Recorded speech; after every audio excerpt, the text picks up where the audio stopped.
लेकिन जो भी बीजेपी का विरोधी है सबको तो दिमागी नक्सल नहीं कह रहे होंगे, प्रधानमंत्री भी नहीं कह रहे होंगे। नहीं, कौन आता है बिल्कुल नहीं। भाषा में? मुझे नहीं पता, वो तो प्रधानमंत्री जी या भारतीय जनता पार्टी के लोग बता सकते हैं।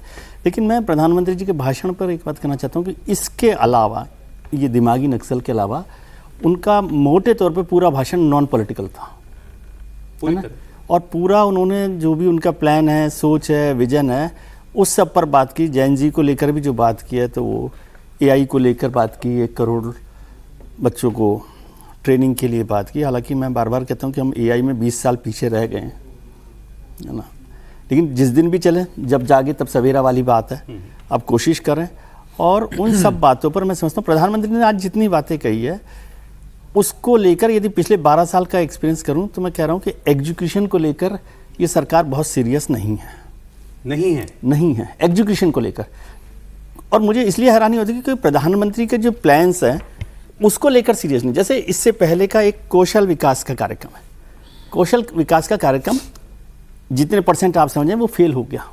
स्किल डेवलपमेंट जिसे आप कहते हैं, तो वो स्किल डेवलपमेंट के बाद ही तो AI पर भी आते हैं आप। पिछले साल प्रधानमंत्री जी ने एक बड़ी योजना शुरू की थी कि कंपनियों में बच्चों को ट्रेनिंग और इंटर्नशिप कराने की, वो फेल हो गई, है ना। तो इसलिए मैं कह रहा हूँ नहीं आया जैसा सरकार ने सोचा था, तो मतलब फेल हुई ना। तो उसको मैं कह रहा हूँ कि प्रधानमंत्री जी ने आज जितनी बातें की है उसके एग्जीक्यूशन पर काम करने की जरूरत है, उससे हम आगे बढ़ सकते हैं। दिमागी नक्सल और ये सब चर्चाएं, तो इसका मतलब तो ये हुआ कि सरसंघचालक और सरकार के बीच में कोई मतभेद है, क्योंकि सरसंघचालक ने तो ये सब बातों को खारिज किया और कहा कि वो देशभक्त हैं, उनके साथ आंदोलन चल रहा है, उनको देश विरोधी नहीं माना जाना चाहिए, उनको सपोर्ट करना चाहिए, वो सारी बातें उन्होंने की है। लेकिन मैं इस पर जाना ही नहीं चाहता, क्योंकि ये फिर एक शब्द से आप पूरे प्रधानमंत्री का जो विजन है, प्रधानमंत्री जो काम करना चाहते हैं, उस पर हम लोग बात नहीं कर रहे। और मैं जोर देकर कह रहा हूँ ये कि सरकार को एजुकेशन पर काम करना चाहिए। ठीक है, नहीं वो उनके वो बाकी बयान भी हम सुनाने वाले थे, लेकिन क्योंकि ये थोड़ा पॉलिटिकली लोडेड, इसलिए मैंने कहा केवल एक ही हिस्सा पॉलिटिकल, हमने इसको छुआ। मैं थोड़ा सा डिफर करता हूं कि एग्जीक्यूशन में इस सरकार का जोर नहीं है या फिर ये सरकार करती नहीं है। मैं सरकार के अंदर काम कर चुका हूं।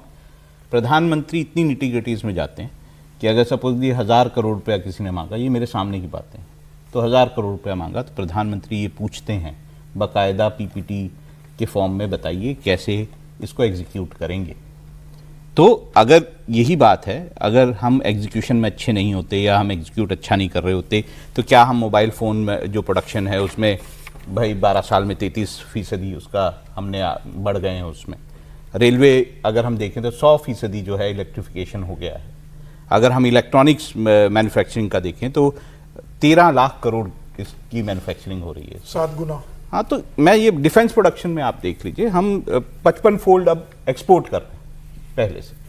तो मैन्युफैक्चरिंग की तरफ, जो कि एक प्राइम सेक्टर है, मैं बोलता हूँ किसी भी कंट्री का ग्रोथ का प्राइम सेक्टर है, उसमें हम कोशिशें कर रहे हैं, आगे बढ़ रहे हैं। जो बात इन्होंने जो ये कह रहे थे विजय जी, मैं समझा, वो स्पेसिफिकली नौजवानों को लेकर, नौजवानों की बात, रोजगार तक पहुंचाने के लिए जो स्किल्स की जरूरत है उस पर काम नहीं हो रहा, उसके एग्जीक्यूशन। मैं दूसरी बात कर रहा हूँ, आप जो मैन्युफैक्चरिंग होती है वो कैसे करती है? वो सरकार पर निर्भर होती है क्या? बहुत ज़्यादा स्कीम के लेवल पे निर्भर होती है, लेकिन मैन्युफैक्चरिंग सबसे ज़्यादा जॉब्स को क्रिएट करती है।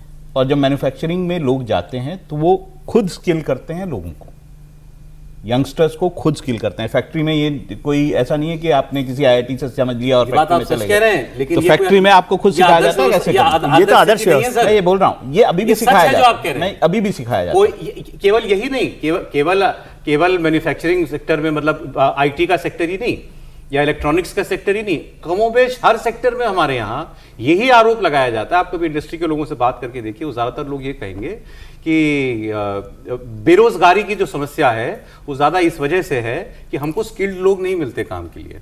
तो वही बात ज्यादा वो ये बात कहते हैं। मैं अभी हाल ही में मैं आपको एक एग्जांपल बताऊं, हर आदमी किसी भी इंडस्ट्री में जाता है, वो इंडस्ट्री चलाने वाला आदमी कहता है कि हमको उसको A से सिखाना पड़ता है। मैं अभी आपको एक एग्जांपल, प्रैक्टिकल एग्जांपल बता रहा हूं। साउथ कोरिया की कंपनी जिसको हाई टेंशन वायर्स लगाने थे अपने पूरे देश में, वो कहां लोगों को ढूंढ रही थी? हिंदुस्तान में अभी। तो क्या हम स्किल्ड मैन पावर नहीं देते? हम स्किल्ड मैन पावर गल्फ को देते हैं, हम स्किल्ड मैन पावर बाकी कंट्रीज को देते हैं, हम यूरोप में देते हैं, हम अमेरिका में देते हैं, स्किल्ड मैन पावर देते हैं। हाँ, जहाँ तक बात है कि हमारी एजुकेशन सिस्टम क्या हमारे युवाओं को एकदम इंडस्ट्री रेडी क्रिएट कर रही है? शायद वो अभी बहुत दूर। इसमें एक लाइन और बोल दूं, अभी मैन्युफैक्चरिंग सेक्टर की बात हुई, देश की अभी के जो ताज़ा आंकड़े हैं उसमें हम सबसे कम पैसा जो बजट में या हमारी जीडीपी में जो हिस्सेदारी है वो 19% है मैन्युफैक्चरिंग सेक्टर की। दुनिया का कोई भी विकसित 25% का टारगेट 25 कर लीजिए, जो 19% पर अभी है, और 53% हमारी जो हिस्सेदारी है वो सर्विस सेक्टर से है आज भी।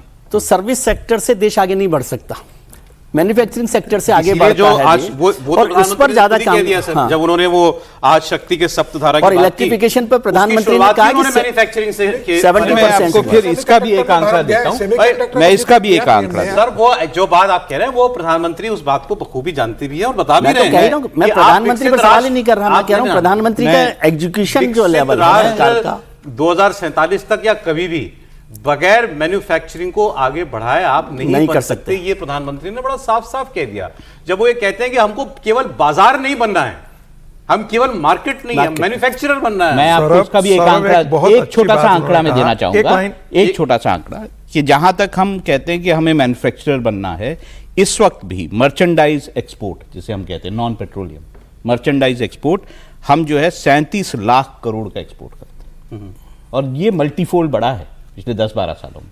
तो अगर हम मैन्युफैक्चरिंग की भी बात, मैं आपको नॉन पेट्रोलियम कह रहा हूं, वो मैन्युफैक्चरिंग हुई सब वो आप ठीक कह रहे हैं। वो बात हो रही है कि अब वो अभी आंकड़ा आया कि जीडीपी में सर्विसेज का कितना वो है, हिस्सेदारी है, शेयर है, और उनका मैन्युफैक्चरिंग हम पहले से उसी से वो बढ़ोतरी है। आप आपकी बात करूं। देखिए एक बहुत बड़ी बात प्रधानमंत्री जी ने कहा कि पहले ग्लोबलाइजेशन की बात होती थी और कहा जाता था कि इंटरडिपेंडेंस वर्ल्ड है, लेकिन कोविड ने उस चीज को तोड़ दिया है और दुनिया के सारे देश, चाहे वो अमेरिका हो, इशारा किया, उन्होंने नाम नहीं लिया कंट्री का, लेकिन दुनिया के जितने देश हैं आप देख लिया, WTO एक समय 1990 के अंदर आया था और ये वेस्टर्न वर्ल्ड का था WTO क्रिएशन।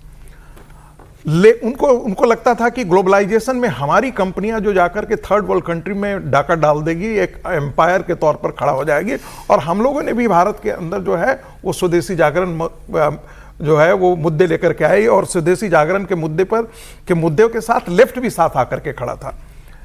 अब जाकर के प्रधानमंत्री ने कहा कि चूंकि पूरी दुनिया अपने के लिए बात कर रही है, अमेरिका अपने के लिए बात करके मेक अमेरिकन ग्रेट, ब्रिटिश अपने लिए बात कर रहा है, वो ब्रेक्सिट यूरोपियन यूनियन से बाहर निकल आया, सब अपने अपने की बात कर रहे हैं, तो हम भी दुनिया के बाजार बनकर के अब नहीं रहेंगे, हम दुनिया के 5 बड़ी कंपनियों में शामिल होना देखना चाहते हैं। भारत की कंपनियां, फार्मा की कंपनियां जो है वो दुनिया के सर्वश्रेष्ठ कंपनियों में होने चाहिए, हमारे यूनिवर्सिटीज होने चाहिए, हमारे इंडस्ट्री होने चाहिए, हमारे गुड्स हर फील्ड में होने चाहिए और ये सारे मेड इन इंडिया होना चाहिए, हम बाजार बनकर के नहीं रहे। ये महत्वपूर्ण बात।